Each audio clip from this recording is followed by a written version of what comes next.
Nah, dengan peran inverted fullback-nya Emerson Royal dan Udogie pastinya akan ada ruang-ruang yang tercipta ya.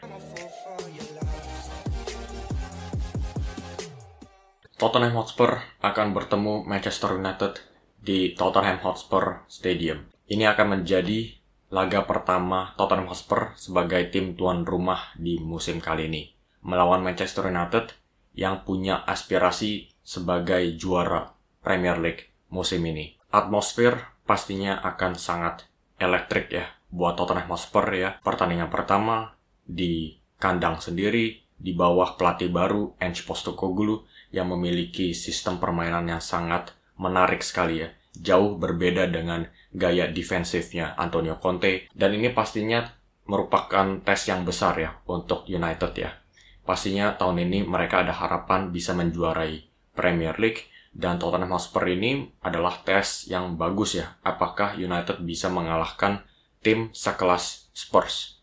Mungkin kalian bilang Spurs di musim lalu itu cuma menempati posisi papan tengah, tapi tetap aja ya, dari segi pemain individu, mereka memiliki James Maddison, Son Heung-min, dan juga Kulusevski. Pemain-pemain individu ini kurang efektif di bawah sistem yang gagal berfungsi ya. Tapi kalau mereka bisa menemukan pelatih yang bisa menemukan formula di mana semua pemain-pemain individu ini bisa bekerja sama, Spurs akan mengalami transformasi besar. Pastinya Spurs akan mengalami absennya Harry Kane ya di pertandingan melawan Manchester United.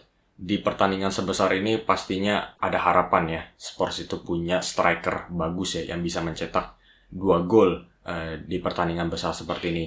Tapi dengan kepergiannya Harry Kane ya yang sudah kelihatannya sudah nyaman ya di Bayern Munchen, Richarlison yang akan menjadi pemain pengganti di nomor 9. Dan yang lebih uniknya lagi, sebetulnya walaupun gak ada yang bisa menggantikan gol-gol dari Harry Kane ini, Richarlison malah mungkin bisa lebih cocok dengan sistemnya Ange Postecoglou ya. Ange Postecoglou itu tidak begitu menginginkan strikernya itu untuk mundur dan mencoba membangun serangan seperti Harry Kane. Dan di pertandingan melawan Brentford itu sudah kita lihat ya, gaya bermainnya Richarlison itu sangat berbeda dengan Harry Kane. Jarang sekali berpartisipasi dalam pembangunan serangan dan lebih sering untuk mencoba menarik lini pertahanan lawan. Jadi walaupun kontribusi gol Harry Kane itu tidak tergantikan, dari segi sistem Richarlison mungkin bisa lebih cocok dengan Ange Postecoglou ya. Dari segi pressing tinggi, Richarlison itu jauh lebih rajin daripada Harry Kane, dan juga dari segi menjadi poacher di kotak penalti lawan, dia juga lebih sering yang menempati posisi-posisi ini ketimbang Harry Kane. Kalau kita menganalisa Spurs melawan Brentford ya, itu sudah mulai kelihatan ya sistem taktik apa yang akan diterapkan oleh Ange Postecoglou. Ange Postecoglou sangat menginginkan timnya itu mendominasi semua laga pertandingan ya. Mereka itu nggak pandang bulu. Mau melawan Manchester City atau mau melawan Brentford, mereka akan terus tancap gas ya. Mereka akan mencoba mendominasi pertandingan. Gayanya ini seperti Pep Guardiola, nggak pandang bulu. Dan mereka juga menggunakan sistem taktik inverted fullback ya, di mana Destiny Udogie dan juga Emerson Royal akan masuk dari posisi back sayap memasuki ke area lini tengah Spurs untuk menambahkan jumlah pemain di lini tengah. Dan itu bisa kelihatan melawan Brentford ya. Mereka itu mengambil alih arus pertandingan. Mereka mendominasi tempo permainan. Dan juga itu bisa kelihatan dari statistik pertandingan ya. Possession yang didapatkan oleh Spurs mencapai 70%. Dan hanya memberikan 30% possession ke Brentford. Ini adalah statistik yang luar biasa. Karena Brentford itu ya, untuk bisa mencapai level dominasi seperti ini ya, di laga tandang, ini adalah hal yang luar biasa karena Brentford pun juga adalah tim yang sangat bagus di bawah Thomas Frank. Dan dari segi possession, mereka bisa mengubah possession ini menjadi peluang-peluang bagus. Itu bisa kita lihat dari statistik di pertandingan kali itu juga. Spurs melesatkan 18 tembakan dibandingkan dengan 11 tembakan dari Brentford. Ini mengartikan mereka itu nggak cuma mendaur ulang ya, ngoper-ngoper doang tapi nggak ada kesempatan yang bermakna. Tapi mereka juga bisa menciptakan peluang ya dari possession tersebut. karena mereka juga memiliki tipe-tipe pemain playmaker seperti James Madison dan Kulusevski ya, yang bisa menciptakan peluang dari berbagai macam situasi. Dan yang cukup memprihatinkan untuk Spurs itu adalah sistem winger tradisional Spurs ya.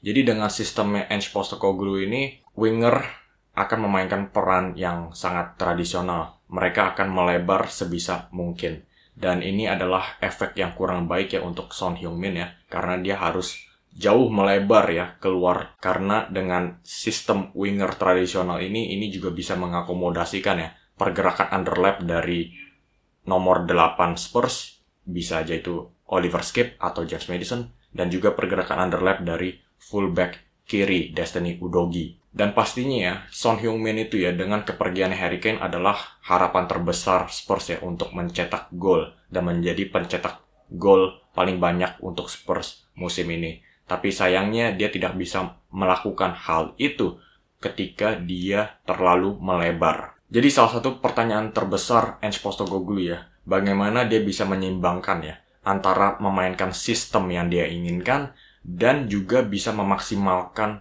kemampuan penyelesaian Son Heung-min dengan mencoba menempatkan dia di area lebih sentral lagi. Itulah pertanyaan terbesar Ange Postecoglou. Dan sekarang kita mulai memasuki ke analisa Manchester United melawan Wolverhampton Wanderers ya. Dari awal pertandingan itu bisa kelihatan United itu gagal menemukan ritmenya ya. Operan-operannya itu terlihat sangat tersendat ya. Pemain seperti Bruno Fernandes dan juga Mason Mount, operan-operannya itu masih berantakan sekali. Seperti mereka itu baru pertama kali bermain bareng begitu ya. Seperti kayak mereka itu belum melakukan pramusim. Tapi kita juga harus memberikan kredit yang cukup besar ya untuk midfieldnya Wolves ya, yang diisikan oleh Matheus Nunes dan Mario Lemina ya. Mereka bisa merusak ya ritme operan-operan United di lini tengah. Dan seperti yang kita ketahui, Wolves ya dengan kepelatihannya Gary O'Neill, mereka menerapkan taktik parkir bis ya, yang sangat rapat di lini belakang.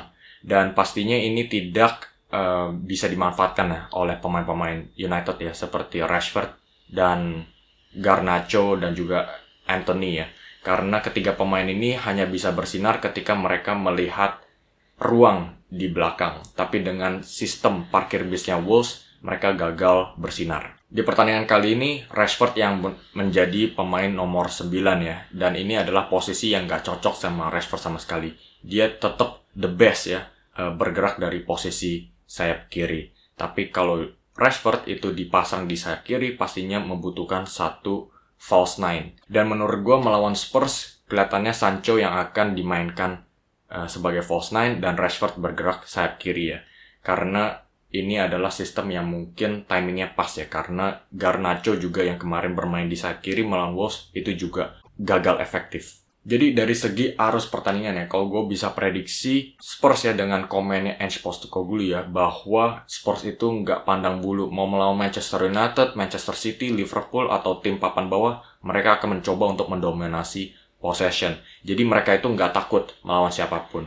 Jadi bisa kelihatan ya melawan Manchester United ya yang memiliki ancaman serangan balik, mereka itu juga bakal tetap memainkan sistem inverted fullback ya, di mana Udogie dan Emerson Royal akan lebih sering masuk ke area lini tengah. Dan ini mungkin akan masuk ke perangkapnya Erik ten Hag ya, di mana dia itu akan menggunakan taktik serangan balik ya, dan menggunakan Rashford dan Anthony sebagai ujung tombak di sayap. Nah, dengan peran inverted fullback-nya Emerson Royal dan Udogie, pastinya akan ada ruang-ruang yang tercipta ya di posisi sayap tersebut. Jadi kita bakal melihat situasi ya lebih banyak lagi di mana Rashford dan Anthony bisa mengisolasikan ya Cuti Romero dan juga Mickey van de Ven. Pastinya ini adalah situasi yang tidak diinginkan oleh lini pertahanan Spurs ya ketika mereka menghadapi serangan balik United. Sebagai pemain kunci, Spurs akan mengandalkan James Madison ya, pembelian 40 jutanya Spurs musim ini. Gua lumayan heran kenapa cuma Spurs aja yang mengejar Madison dengan harga 40 juta.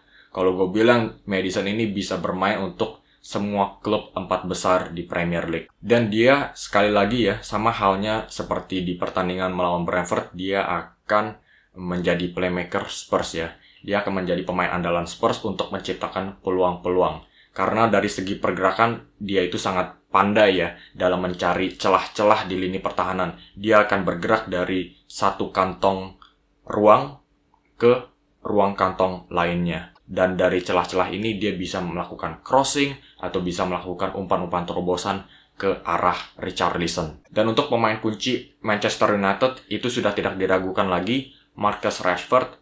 Walaupun perannya itu kurang efektif melawan Wolves, itu kita bisa kasih alasan ya, karena Wolves itu tidak memberikan ruang-ruang untuk Rashford. Tapi dengan penjelasan gua hari ini ya, Spurs itu akan menciptakan ruang-ruang di posisi back sayap. Dan ini pastinya akan masuk ke gaya bermainnya Rashford. Nah, dengan gaya Spurs ya, yang pastinya akan mengambil inisiatif untuk menyerang ya, melawan siapapun juga ya, mereka nggak takut lawan siapapun, mereka pasti akan tetap menyerang. Dan ini juga sangat cocok ya dengan gaya bermainnya Manchester United ya, yang lebih sering mengandalkan serangan-serangan balik. Jadi gue bisa memprediksikan akan terjadi hujan gol di pertandingan kali ini. Dan kalau gue bilang ya, United itu kan lebih stabil ya daripada Spurs ya, yang masih melakukan transisi di bawah Ange Postecoglou. Kelihatannya mereka itu masih mencari keseimbangan ya, antara melakukan penyerangan dan juga melakukan pertahanan. Jadi gue bisa prediksikan skor akhir hujan gol 2-3 untuk Manchester United. Oke guys, sampai di sini aja video kali ini. Coba kasih komen Anda tentang analisa gua hari ini. Apakah ada yang kurang setuju? Kalau kalian merasa ada yang perlu ditambahkan, nggak usah segan-segan ya, taruh komen di bawah. Dan yang terakhir, jangan lupa klik like dan subscribe, karena gue bakal terus upload konten-konten berikutnya. Dan juga buat kalian yang sudah subscribe ke channel ini, terima kasih atas dukungan Anda. Sampai jumpa di video selanjutnya, dan terima kasih sudah menyaksikan.